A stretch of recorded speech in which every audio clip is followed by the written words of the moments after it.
حیدرآباد کے ملار دیوپلی پولیس علاقے میں ہفتے کے روز ایک بڑا آتشزدگی کا واقعہ پیش آیا، جس سے مقامی افراد میں خوف و ہراس پھیل گیا۔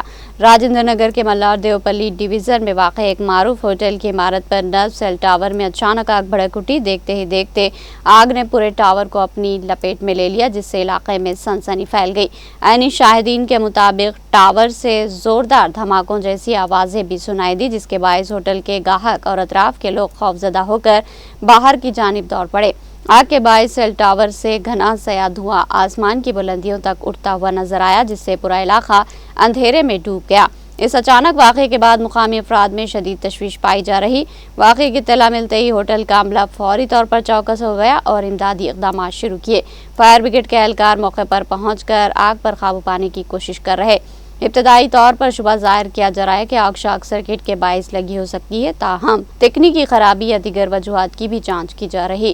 مصروف علاقے میں پیش آئے اس واقعے کے بعد پولیس بھی موقع پر پہنچ کر حالات کا جائزہ لے رہی، جبکہ مزید تفصیلات کا انتظار ہے۔